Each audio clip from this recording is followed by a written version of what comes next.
Dear students, तो last video में हमने डिस्कस किया था chemical properties of alkanes. Actually start किया था और ये देखा था कि एल्केन्स जो हैं दो टाइप्स की रिएक्शंस दे सकती हैं। एक तो थी सब्स्टिट्यूशन रिएक्शंस और दूसरी होती है थर्मल एंड कैटालिटिक रिएक्शंस। तो सब्स्टिट्यूशन रिएक्शंस में मैंने लास्ट वीडियो में आपसे सिर्फ हेलोजिनेशन जो है वो डिस्कस किया था और आज हम उसी सब्स्टिट्यूशन रिएक्शंस में नाइट्रेशन और सल्फोनेशन जो है डिस्कस करूंगी मैं। और उसके बाद हम देखेंगे इसकी थर्मल और कैटालिटिक रिएक्शंस क्या होती हैं। तो हमारी जो सेकंड प्रॉपर्टी है सब्स्टिट्यूशन रिएक्शन की वो हम देख लेते हैं क्या है। अब की बार नाइट्रेशन। तो नाइट्रेशन का क्या मतलब हुआ कि at ordinary temperatures alkanes do not react with nitric acid. देखो एल्केन्स तो हमारी वैसे भी बहुत अनरिएक्टिव होती हैं, ठीक। तो उनको रिएक्ट कराया जाता है कुछ स्पेशल कंडीशंस लगा लगा के कि टेम्परेचर हम हाई कर देंगे, कुछ पर्टिकुलर प्रेशर डालेंगे या किसी कैटलिस्ट की प्रेजेंस में कराएंगे तो तब वो रिएक्ट करती हैं। तो नॉर्मल टेम्परेचर पर एल्केन्स जो है वो नाइट्रिक एसिड के साथ रिएक्ट नहीं करती हैं। एक्चुअली नाइट्रेशन में क्या होता है, नाइट्रिक एसिड के साथ या नाइट्रस एसिड के साथ रिएक्शन कराई जाती है, जो भी हमारा रिएक्टेंट होता है वो। However, a mixture of an alkane and nitric acid vapors is heated at 400 to 500 degrees centigrade. One hydrogen atom of the alkane is substituted by a nitro group. So the process is called vapor phase nitration and yields nitro alkanes. मतलब क्या हुआ कि अभी अभी मैंने बोला कि ordinary temperature पर तो एल्केन्स जो है नाइट्रिक एसिड से रिएक्ट नहीं करेंगी, लेकिन अगर हम टेम्परेचर को इंक्रीज कर दें, जैसे 400 से 500 डिग्री टेम्परेचर ले लिया हमने और तब हम एल्केन की रिएक्शन कराएं नाइट्रिक एसिड वेव के साथ, तो क्या होगा। यहाँ पर आप देखिए, ये हमने एल्केन ले रखा है और ये हमारा नाइट्रिक एसिड है। नाइट्रिक एसिड क्या होता है, HNO3, ठीक है। उसको मैंने कुछ इस तरह से लिख दिया ताकि आपको रिएक्शन याद करने में इजी रहे। तो इसमें होता क्या है, देखो सब्स्टिट्यूशन रिएक्शन हम बात कर रहे हैं, तो सब्स्टिट्यूशन को मैंने आपको लास्ट वीडियो में भी समझाया था। सब्स्टिट्यूशन रिएक्शन का क्या मतलब हुआ कि एल्केन का कोई एक एटम रिप्लेस हो जाएगा एक किसी दूसरे एटम या किसी ग्रुप से। तो एल्केन का क्या चीज हम रिप्लेस करे थे, हम हाइड्रोजन एटम को ही तो रिप्लेस करते। जब हमने हेलोजिनेशन देखा था तो ये जो हाइड्रोजन एटम था वो हेलोजन से रिप्लेस हो रहा था। यहाँ पर ये हाइड्रोजन एटम इस नाइट्रो ग्रुप से रिप्लेस हो रहा है, यानी इस H की जगह पर तो NO2 आ जाएगा और NO2 की जगह पर H चला जाएगा, ठीक है। तो रिएक्शन में क्या हो जाएगा, R फिर NO2 हो जाएगा, तो ये RNO2 हो गया और H जब इधर जाएगा तो ये वाटर के साथ मतलब OH के साथ रिएक्ट करके वाटर बना लेगा। देखो इसको आप ऐसे भी समझ सकते हो कि आपको क्या करना है। मैंने रिएक्शन इस तरह से क्यों लिखी नाइट्रिक एसिड को, उसके लिए क्या है, ये जो बीच का है ना ये निकल जाता है, यानी ये क्या चीज है, ये वाटर है।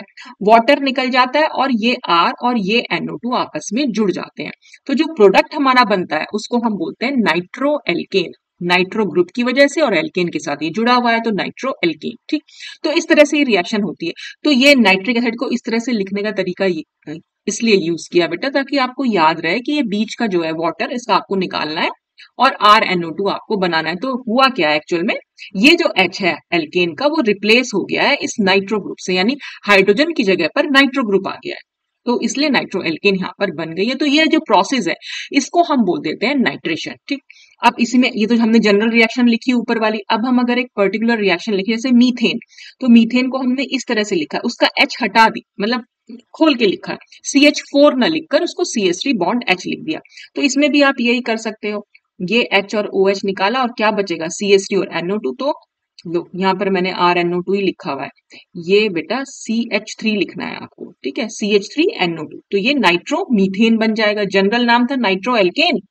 फिर अगर हमने मीथेन के साथ रिएक्शन कराई तो नाइट्रो मीथेन बनेगा, ईथेन के साथ रिएक्शन कराएंगे तो नाइट्रो ईथेन बनेगा। तो इस तरह से रिएक्शंस जो है वो होती चली जाती हैं। अच्छा, फिर क्या है, अब since the reaction is carried out at high temperature, क्योंकि ये रिएक्शन बहुत हाई टेम्परेचर पर 400 से 500 डिग्री टेम्परेचर पर की जा रही है, तो the rupture of carbon carbon bonds occurs during the process. तो क्या होता है, यहां पर अभी हमने देखा था जो अभी रिएक्शन में R और H का बॉन्ड जो है टूट रहा था।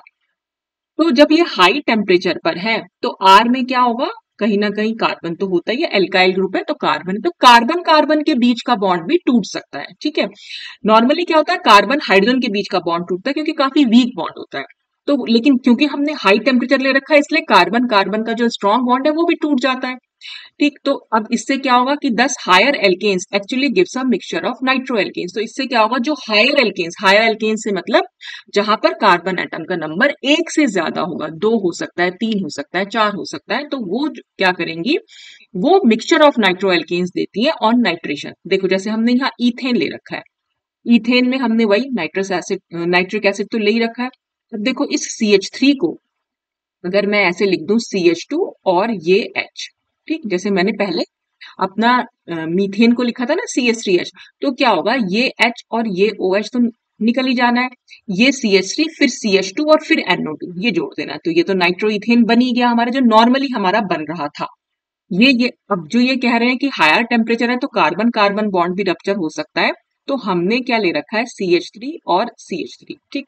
तो भाई कार्बन कार्बन बॉन्ड तो ये वाला है, ये भी टूट सकता है, तो जब ये टूटेगा तो एक फ्रेगमेंट तो ये हो जाएगा, फ्रेगमेंट मतलब एक पार्ट जो है ये बचेगा और एक फ्रेगमेंट हमारा ये बचेगा, तो इस फ्रेगमेंट से भी हमारा नाइट्रो ग्रुप जुड़ सकता है, तो ये नाइट्रो तो CH3NO2 हो जाएगा, यानी नाइट्रो मीथेन बन जाएगी, ठीक है। जैसे यहाँ पर ये नाइट्रोमीथेन बना रखी है, और चाहे इससे जोड़ दो तभी भी नाइट्रोमीथेन ही बनेगी। तो रप्चर रप्चर माने टूट जाना, कार्बन कार्बन बॉन्ड का टूट जाना। तो एक तो हमारा ये हो रहा था, अगर मैं CH3 की जगह इसको CH2H लिख दूं, एक तो ये H रिप्लेस हो रहा था, या फिर मतलब कार्बन और हाइड्रोजन के बीच का बॉन्ड रप्चर हो रहा था, लेकिन हायर टेम्परेचर पर ये वाला बॉन्ड भी रप्चर हो सकता है, तो इसलिए क्या हुआ कि CH3 के साथ भी NO2 जुड़ सकता है, यानी हमारे पास दो तरीके के प्रोडक्ट मिल सकते हैं, नाइट्रो इथेन भी मिल सकता है और नाइट्रो मीथेन भी, यानी ये मिक्सचर मिलता है नाइट्रो एल्केन्स का, ठीक है।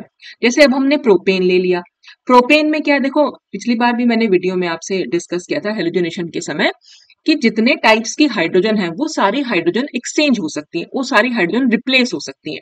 तो देखो CH3 CH2 CH3 में ये वाली जो CH3 वाली जो हमारी हाइड्रोजन है, वो कौन सी वाली हाइड्रोजन है, वो प्राइमरी हाइड्रोजन है।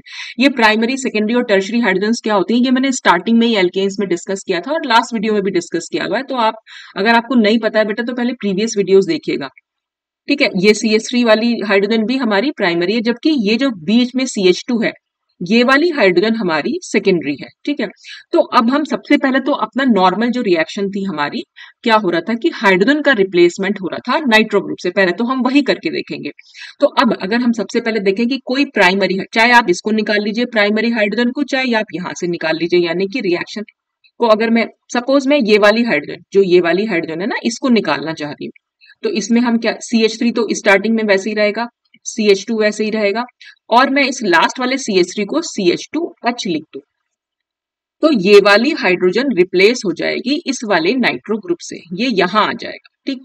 तो हमारा कंपाउंड क्या बन जाएगा, 3 तो कार्बन है, उसके साथ NO2 ग्रुप जुड़ा हुआ है, तो देखो यहाँ पर तीनों कार्बन हो गए और एक NO2, इसको हम क्या बोल सकते हैं, 1 नाइट्रोप्रोपेन।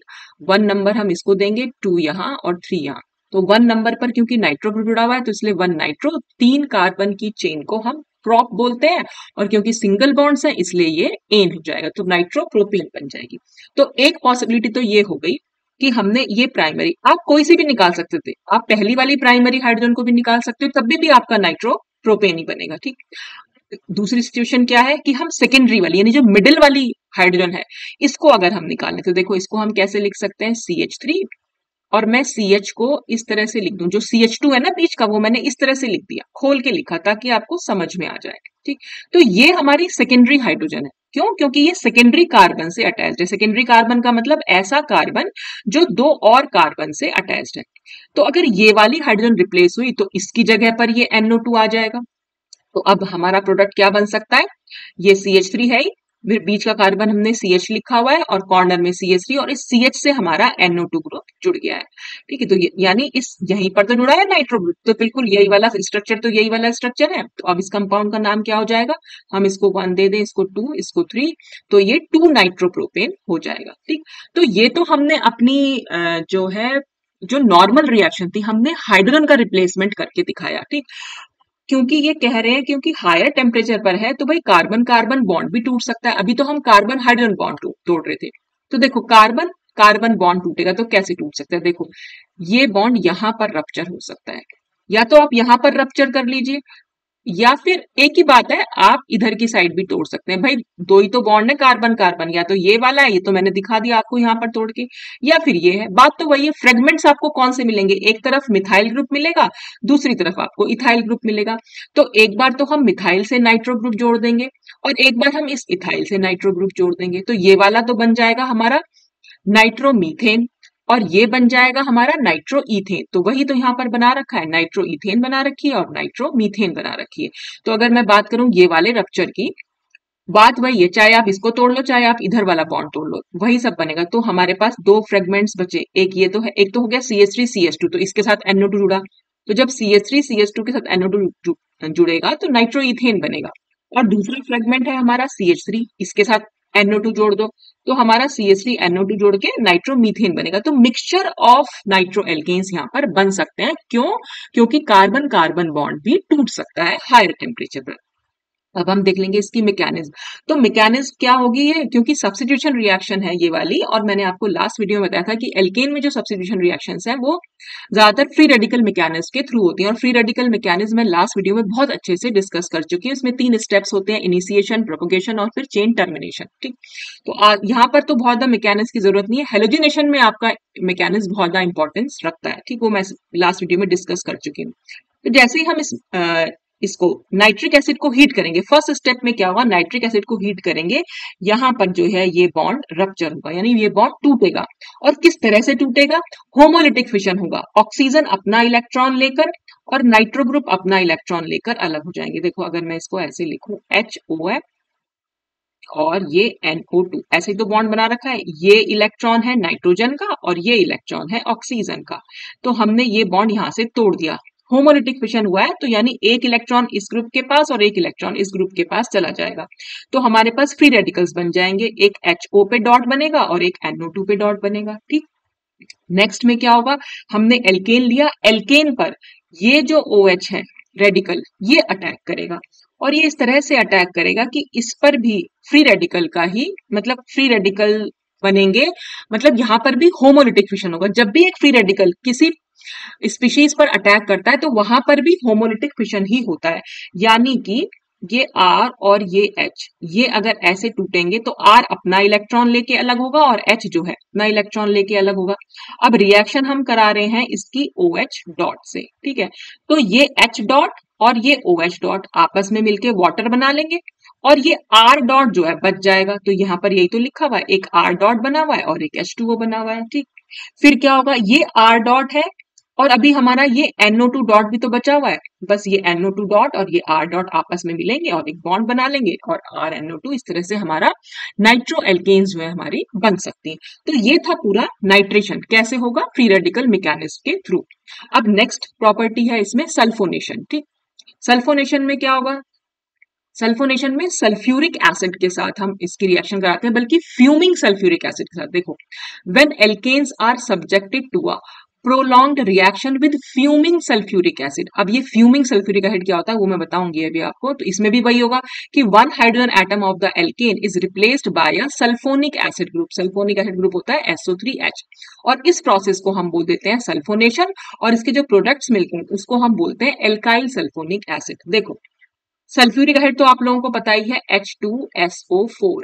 इसी सल्फ्यूरिक एसिड को मैंने ऐसे लिखा हुआ है, देखो दो तो H है तो ये एक H और ये एक H2 हो गया, एक S है और O4 है, 3 ऑक्सीजन यहाँ पर है और एक ऑक्सीजन यहाँ पर है। तो इसको इस तरह से लिखने का तरीका वही है, क्यों, रीजन वही है, मतलब क्योंकि हम इसमें भी वाटर निकालेंगे और SO3H को H की जगह पर लेके आएंगे। तो पहले तो मैं बता रही हूँ फ्यूमिंग सल्फ्यूरिक एसिड, तो ये तो सल्फ्यूरिक एसिड है, इसमें अगर हम सल्फर ट्राईऑक्साइड डाल दें, ऐड कर दें, तो ये हमारा कहलाता है फ्यूमिंग सल्फ्यूरिक एसिड।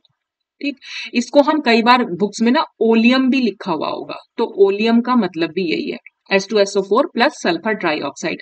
और अगर इसके फॉर्मूले की बात करें तो H2S2 और O7, कई बार अगर ऐसे भी लिखा हुआ हो तो उसका मतलब भी है कि वो फ्यूमिंग सल्फ्यूरिक एसिड है। तो रिएक्शन तो बिल्कुल वैसे ही हो रही है जैसे अभी अभी हमने दिखाई थी, कि आप इसको ऐसे समझ सकते हैं कि ये H जो है रिप्लेस होगा इस SO3H से, माने इस H की जगह पर ये SO3H आ जाएगा, तो ये R SO3H हो जाएगा और बाकी SO3H की जगह पर H आ जाएगा। तो वहां वाटर बन जाएगा। तो इसको आप समझने के लिए क्या कर सकते हैं कि जो मैंने इस तरह से लिखा है इसको, उसका क्या मतलब हुआ, आपको क्या करना है, बस आपने क्या करना है, ये H और ये OH निकाल देना है और बाकी सब कुछ जोड़ के लिख देना है। तो जो कंपाउंड हमारा बनेगा वो एल्काइल सल्फोनिक एसिड बनेगा। और यहाँ पर R का क्या मतलब है, R यहाँ पर कहीं पर भी बड़े बड़े ग्रुप्स हैं, मतलब छोटे ग्रुप्स हैं वो ये रिएक्शन नहीं देते हैं। जैसे अगर मीथेन की बात करें या इथेन की बात करें तो वो सब ये रिएक्शन नहीं देंगे। हेक्सेन या हेक्सेन से ऊपर वाले जो ग्रुप्स होते हैं वो ये रिएक्शन देते हैं। तो देखो मैंने एन हेक्सेन है, एन हेक्सेन हमारा C6 और H14 होता है, तो मैंने C6 H13 और H को खोल के लिखा है। इससे क्या होगा, ये HOH आप निकाल देंगे और बाकी सब कुछ जोड़ देंगे। क्योंकि ये ग्रुप हमारा हेक्साइल ग्रुप है तो इसको हम, क्योंकि 6 कार्बन है, हेक्स हो गया, और ग्रुप है क्योंकि इसलिए YL जोड़ा, और सल्फोनिक एसिड SO3H हमारा सल्फोनिक एसिड ग्रुप होता है, तो हेक्साइल सल्फोनिक एसिड यहाँ पर बन जाता है। तो लिखा हुआ है कि लोअर एल्केन्स जो है रिएक्ट नहीं करती हैं, लेकिन हायर एल्केन्स जो है रिएक्ट करती है। मैकेनिज्म बिल्कुल नाइट्रेशन की तरह होगा, वही है हमारी फ्री रेडिकल मैकेनिज्म। यहाँ पर भी ऐसे ही बॉन्ड टूटेगा, ये OH अपना इलेक्ट्रॉन लेके और SO3H अपना इलेक्ट्रॉन लेके अलग हो जाएंगे। ठीक, फिर हमारा जो ये हमने हेक्सेन लिया हुआ था, या जो भी हमने एल्केन लिया हुआ है, वहां पर भी ऐसे ही बॉन्ड रप्चर होगा होमोलिसिस, यानी होमोलिटिक फिशन के थ्रू। C6H13 पर एक इलेक्ट्रॉन जाएगा और इस H पर एक इलेक्ट्रॉन जाएगा, और ये H का एक इलेक्ट्रॉन और ये OH का एक इलेक्ट्रॉन तो वाटर बना लेंगे, और ये हमारा जो है हेक्साइल फ्री रेडिकल बन जाएगा। फिर ये हेक्साइल फ्री रेडिकल और SO3H फ्री रेडिकल ये आपस में कंबाइन करेंगे और हमारे पास हेक्साइल सल्फोनिक एसिड फॉर्म हो जाएगा। तो इस तरह से सल्फोनेशन जो है वो प्रोसीड करता है। ठीक, तो ये तो अभी तक हमने जो डिस्कस की थी वो थी सब्स्टिट्यूशन रिएक्शंस। ठीक है, लास्ट वीडियो में मैंने हेलोजनेशन डिस्कस कर लिया था, पहली रिएक्शन। बाकी की दोनों रिएक्शन नाइट्रेशन और सल्फोनेशन आज मैंने डिस्कस किया है। अब हमारी सेकेंड टाइप की रिएक्शंस आती हैं थर्मल एंड कैटालिटिक रिएक्शंस, यानी अगर हम इसको हीट करेंगे अपनी एल्केन को तो क्या क्या चीजें हो सकती हैं, या किसी कैटलिस्ट की प्रेजेंस में अगर हम हीट करें तब क्या होगा। तो पहली रिएक्शन आती है इसमें ऑक्सीडेशन, और ऑक्सीडेशन भी कई तरीके का होता है। सबसे पहले हम बात करेंगे कंप्लीट ऑक्सीडेशन, या हम इसको कंबस्शन भी बोल देते हैं। कंबस्शन क्या होता है, देखो ऑन हीटिंग, गर्म करने पर alkanes readily burn in air और ऑक्सीजन। एल्केन्स जो, अगर हम एल्केन्स को गर्म करें, हीट करें मतलब, तो वो क्या करती हैं, किसकी प्रेजेंस में, ऑक्सीजन की प्रेजेंस में अगर हम, या एयर में अगर हम उसको बर्न करें, तो उससे क्या होता है, कार्बन डाइऑक्साइड और वाटर मिलता है। इसी प्रोसेस को हम कंबस्शन बोल देते हैं, और इसी प्रोसेस को हम कंप्लीट ऑक्सीडेशन भी बोलते हैं। देखो, किसी भी रिएक्टेंट की रिएक्शन अगर हम ऑक्सीजन से करा रहे हैं और फिर इसको हीट कर रहे हैं, तो ऑक्सीजन की प्रेजेंस में हीटिंग, वो तो कह हो गया कंबशन कह लो उसको, या उसको हम ऑक्सीडेशन भी बोल देते हैं। मतलब ऑक्सीजन के साथ रिएक्शन तो ऑक्सीडेशन हो गया। ठीक, और ये जो साइन बना रखा है डेल्टा, इसका मतलब होता है हीटिंग। तो इससे क्या होता है, यहाँ पर कार्बन डाइऑक्साइड, वाटर निकलेगा और काफी सारी हीट भी निकलती है यहाँ पर। ठीक है, एक्सोथर्मिक रिएक्शन होती है ये। तो ये तो हो गया कंप्लीट ऑक्सीडेशन। ठीक, कंप्लीट ऑक्सीडेशन में हमेशा कार्बन डाइऑक्साइड बनती है, ये चीज ध्यान रखना बेटा। ठीक, अब आता है इनकम्प्लीट ऑक्सीडेशन, या इनकम्प्लीट जो इसका कंबशन होगा। तो when burned in insufficient supply of oxygen, अगर हमारे पास ऑक्सीजन सफिशिएंट नहीं है, मतलब बहुत कम ऑक्सीजन है, तो एल्केन्स क्या करती हैं, कार्बन मोनोऑक्साइड और कार्बन ब्लैक बनाती हैं। देखो यहाँ पर अगर हम एक मॉलिक्यूल CH4 का ले रहे हैं तो उसे 2 मॉलिक्यूल चाहिए ऑक्सीजन के, यानी एक मोल के लिए हमें 2 मोल्स ऑक्सीजन चाहिए होती है। यहाँ पर अगर हमने 2 मोल्स ले रखे हैं तो हमें 4 मोल्स चाहिएगी, लेकिन यहाँ पर कितने ले रखे हैं हमने, खाली 3 मोल्स। तो यानी ऑक्सीजन सफिशिएंट नहीं है, ऑक्सीजन कम है। तो जब ऑक्सीजन कम होती है, कार्बन मोनोऑक्साइड बनती है। देखो CO2 और CO, यहाँ पर O2 है, इसका मतलब ऑक्सीजन जब ज्यादा होगी तो CO2 बनेगी, और यहाँ पर सिर्फ एक ऑक्सीजन है, इसका मतलब जब ऑक्सीजन कम होगी तो हमारी कार्बन मोनोऑक्साइड बनेगी। तो कभी भी कोई भी चीज हम जला रहे हैं, अगर इनसफिशिएंट सप्लाई है ऑक्सीजन की, तो वहां पर हमारे पास कार्बन मोनोऑक्साइड, अगर हमारे कंपाउंड में कार्बन प्रेजेंट है तो कार्बन मोनोऑक्साइड बनती है इनसफिशिएंट ऑक्सीजन की प्रेजेंस में। ठीक है, या फिर देखो यहाँ पर अगर एक CH4 है और खाली एक ही ऑक्सीजन ले रखा है हमने, तो कार्बन भी बन सकता है, तो ये 2H2O निकलेगा, वाटर तो निकलना ही निकलना है। तो इस तरह से कार्बन मोनोऑक्साइड और कार्बन ब्लैक यहाँ पर बनता है जब हमारे पास इनसफिशिएंट ऑक्सीजन होती है। तो कैटालिटिक ऑक्सीडेशन का क्या मतलब है कि जब हम कैटलिस्ट यूज करें, ठीक, जैसे कि हमने मीथेन ले ली, ऑक्सीजन ऑक्सीडेशन है तो ऑक्सीजन तो लेंगे ही लेंगे, ठीक है। यहाँ पर हमने 250 डिग्री सेंटीग्रेड टेम्परेचर रखा हुआ है, 100 एटीएम। एटीएम का मतलब होता है एटमॉस्फेरिक प्रेशर, तो यहाँ पर एटमॉस्फेरिक प्रेशर है वो 100 है, और कॉपर हमारा यहाँ पर एक कैटलिस्ट है, तो यहाँ पर क्या बनेगा, मिथाइल एल्कोहल बन जाता है, ठीक। या फिर अगर हम मॉलिब्डेनम का कोई ऑक्साइड ले लें, उसकी प्रेजेंस में ऑक्सीडेशन कराएं, तो हमारा फॉर्मेल्डिहाइड बनता है और वाटर बनता है। तो ये होता है कैटालिटिक ऑक्सीडेशन। तो ऑक्सीडेशन 3 टाइप का हुआ, एक कंप्लीट, एक इनकम्प्लीट और एक कैटालिटिक, ठीक। नेक्स्ट रिएक्शन है हमारी पायरोलिसिस। अब ये पायरोलिसिस का क्या मतलब होता है, the decomposition of a compound. Decomposition मतलब कंपाउंड बचेगा ही नहीं, पूरा खत्म हो जाएगा, पूरा का पूरा डिकम्पोज हो जाएगा, यानी छोटे छोटे पार्टिकल्स में टूट जाएगा, आप इसको ऐसे समझ सकते हैं। Decomposition of a compound by heat is called pyrolysis. तो अगर कोई कंपाउंड को हीट करने पर वो कंप्लीटली खत्म हो रहा है, कंप्लीटली डिकम्पोज हो रहा है, तो हम उसको बोल देते हैं pyrolysis. This process when applied to alkanes is known as cracking. और जब यही प्रोसेस हम अपनी एल्केन्स पर अप्लाई करते हैं तो उसे हम क्रैकिंग कहते हैं, ठीक है। तो एल्केन्स को अगर हम एल्केन्स को सिर्फ हीट कर दें, कुछ कोई प्रेजेंस नहीं हमने लगा रखी, ऑक्सीजन ऑक्सीजन कुछ नहीं ले रखी, क्योंकि अगर ऑक्सीजन की प्रेजेंस में हीट करेंगे तो वो तो कंबशन कहलाएगा, ये कहलाता है पायरोलिसिस। तो डिकम्पोजिशन में क्या होता है, एल्केन, जो भी हमने एल्केन लिया हुआ है अपने लोअर मेंबर्स में टूटना शुरू हो जाता है वो।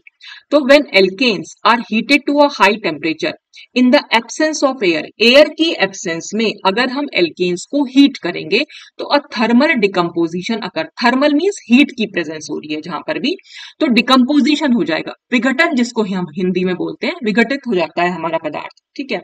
तो large alkanes molecules are broken down into a mixture of smaller lower molecular weight alkanes, alkenes and hydrogen. तो जो बड़ी बड़ी एल्केन्स होती हैं वो छोटी छोटी एल्केन्स में या एल्कीन्स में या हाइड्रोजन्स में टूट जाती हैं।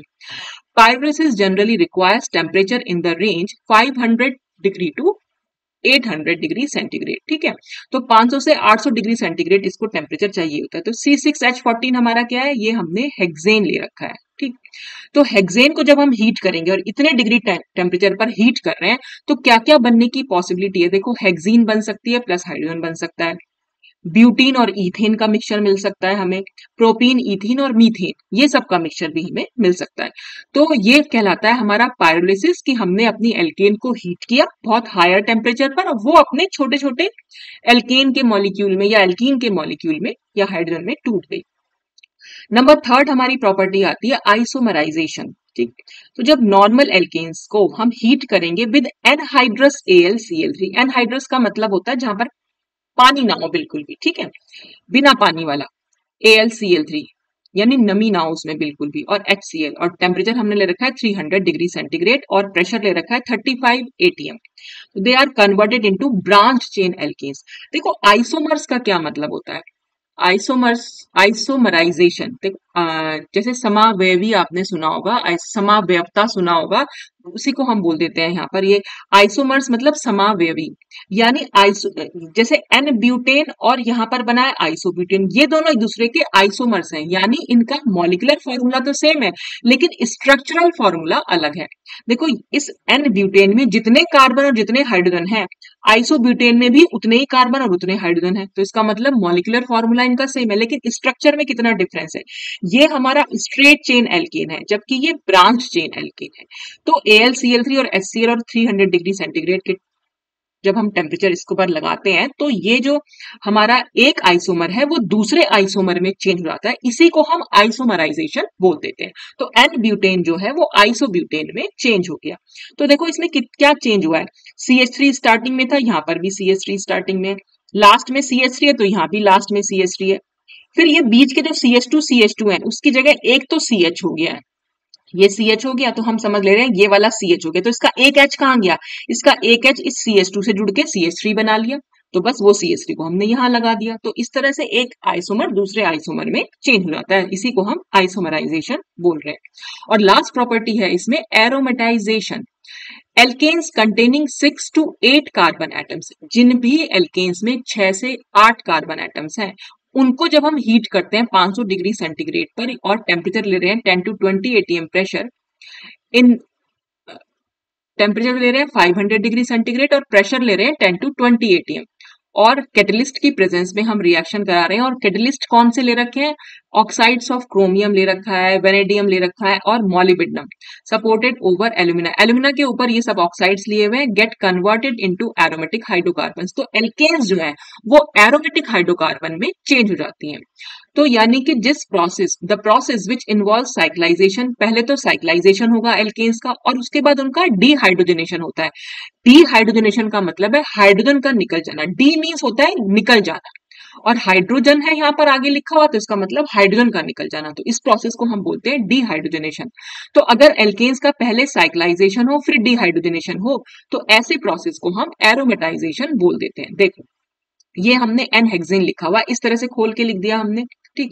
तो अब हुआ क्या, जब हमने ये सारे कैटलिस्ट लिए हुए हैं, ये अपनी कंडीशंस लगाई हुई हैं, तो साइक्लाइजेशन होगा। साइक्लाइजेशन कैसे हो सकता है, ये कॉर्नर वाले CH3 से एक H निकलेगा। देखो अब मैं इसको ना इस तरह से खोल के लिख दूं, अगर ये CH2 है, यहाँ H लिख दिया मैंने, ठीक। ये हमारा CH2 है, फिर ये CH2 है, फिर ये CH2 है, यहाँ पर भी CH2 है और ये CH2 और एक H लिखा। तो एक कॉर्नर वाला ये H और ये कॉर्नर वाला H, ये दोनों H निकल जाते हैं तो हाइड्रोजन निकल जाती है इसमें से। और फिर इस कार्बन और इस कार्बन, कॉर्नर कॉर्नर वाले कार्बन के बीच में एक बॉन्ड फॉर्म हो जाता है, जैसे यहाँ पर दिखा रखा ना, ये बॉन्ड फॉर्म हो गया यहाँ पर। तो इसको, ये बन गया हमारा एन हेक्सेन से साइक्लोहेक्सेन। साइक्लो क्यों बोल रहे हैं, क्योंकि अब एक रिंग बन गई है। जब भी रिंग बन जाएगी तो हम उसके लिए वर्ड लगाएंगे साइक्लो, क्योंकि 6 कार्बन एटम, तो इसका हर पॉइंट जो है ना बेटा एक कार्बन को रिप्रेजेंट कर रहा है। ये जितने भी मैंने राउंड बना दिए ना, ये जो पॉइंट बना रही हूँ, ये सब कार्बन है। और इन कार्बन से जुड़े हुए हाइड्रोजन भी हैं जो हमें दिखाई नहीं दे रहे हैं। देखो आप इसको ऐसे भी लिख सकते हो, इस वाले स्ट्रक्चर को ना आप, अभी मैं साइक्लो एल्केन्स इसके बाद शुरू करूंगी तब बहुत अच्छे से समझाने वाली हूं मैं। देखो इसको हम ऐसे भी लिख सकते हैं, ये CH2, ये CH2 और इसके इसके बीच में भी बॉन्ड है। इस स्ट्रक्चर को आप ऐसे भी लिख सकते हो, या खाली आपने जैसे मैंने अभी लिखा ऐसे भी लिख सकते हो। तो दोनों का मतलब साइक्लोहेक्सेन है। तो मैं ये कह रही थी, ये जो पॉइंट है ना, ये सब कार्बन को रिप्रेजेंट कर रहे हैं। रिंग एटम हमारा कार्बन है जो हमारे रिंग को फॉर्म कर रहा है। और हर कार्बन के आप देख रहे हैं 2 ही बॉन्ड है। इस कार्बन की अगर मैं बात करूं तो देखो एक बॉन्ड इधर जा रहा है और एक बॉन्ड इधर जा रहा है, ठीक। तो कार्बन की वैलेंसी तो 4 होती है, तो यहाँ पर 2 बॉन्ड दिख रहे हैं, तो जो बॉन्ड नहीं दिखाई दे रहे हैं उसको हम हाइड्रोजन बना लेते हैं। तो यानी इससे 2 हाइड्रोजन अटैच्ड हैं, तो इसलिए तो ये CH2 ग्रुप हुआ, तभी तो मैंने यहाँ CH2 लिखा है। ऐसे यहाँ पर भी CH2 है, ऐसे यहाँ पर भी CH2 है, ये भी CH2, सारे CH2 हैं, सबके सब CH2 हैं। पहले क्या थे, कॉर्नर कॉर्नर वाले कार्बन CH3 थे, लेकिन जब हमने यहाँ बनाया तो 2 हाइड्रोजन निकलेंगे तो ये भी CH2 हो जाएंगे, इसीलिए दोनों के बीच में बॉन्ड बन गया, ठीक। तो ये तो हो गया साइक्लाइजेशन। फिर दूसरे स्टेप में क्या होगा, डीहाइड्रोजनेशन, यानी कि हाइड्रोजन निकलेगा और हर कार्बन एटम से जो 2-2 हाइड्रोजन जुड़ी हुई है उनमें से एक एक हाइड्रोजन जो है निकल जाएगा। तो यहाँ सब जगह से एक एक हाइड्रोजन निकलेगा, तो कुल मिलाकर 6 हाइड्रोजन निकलेंगे, या हम ये कह सकते हैं 3 मोल्स ऑफ हाइड्रोजन निकलेंगे, ठीक है, एक ही बात है। अब देखो यहाँ पर हर पॉइंट कार्बन को डिनोट कर रहा है, ये कार्बन है। अब आप कार्बन के बॉन्ड काउंट करो, देखो एक बॉन्ड तो ये है, एक बॉन्ड इधर है और दूसरा बॉन्ड भी इधर, एक पाई बॉन्ड बना हुआ है, एक सिग्मा बॉन्ड, तो कुल मिलाकर 3 बॉन्ड बने हुए हैं ना। तो इसका मतलब चौथा क्या होगा, वो हाइड्रोजन होगा। जितने बॉन्ड आपको दिखाई देते हैं वो बॉन्ड तो ठीक है, उसके अलावा जो नहीं दिख रहा है उसकी जगह आपको सिर्फ हाइड्रोजन ऐड कर देना है एक बॉन्ड बनाकर। तो इसका मतलब यहाँ पर जो हम ये दिखा रहे थे कि इस कार्बन से 2 H जुड़े हुए हैं, अब यहाँ पर इस कार्बन से सिर्फ एक H है, और ये हर कार्बन पर ये बात लागू होती है। हर कार्बन से जो 2 हाइड्रोजन थे उनमें से एक एक हाइड्रोजन निकली है और उसकी जगह मतलब वो निकल गई है, तो डीहाइड्रोजनेशन हो गया है। तो अब पहले जो CH2 थे वो अब सारे के सारे CH बन गए हैं, और इस स्ट्रक्चर को हम बोल देते हैं, ये तो बहुत वेल नोन स्ट्रक्चर है, बेंजीन। ये अपने आप में एरोमेटिक होता है, ठीक है। तो क्योंकि एक एरोमेटिक हाइड्रोकार्बन बना है इसलिए इस प्रोसेस को हम एरोमेटाइजेशन बोलते रहे। तो साइक्लाइजेशन होगा पहले, फिर डिहाइड्रोजनेशन होगा, उससे जो एरोमेटिक हाइड्रोकार्बन बने उसको हम एरोमेटिक मतलब उसको उस प्रोसेस को हम एरोमेटाइजेशन बोलते हैं। तो ये पूरी प्रॉपर्टीज थी आपकी एल्केन्स की, और एल्केन्स आई थिंक अब यहाँ पर खत्म होता है। इसके बाद जो मैं नेक्स्ट वीडियो स्टार्ट करूंगी वो साइक्लो एल्केन्स, ठीक है। तो आज के लिए बस इतना ही। Thanks for watching.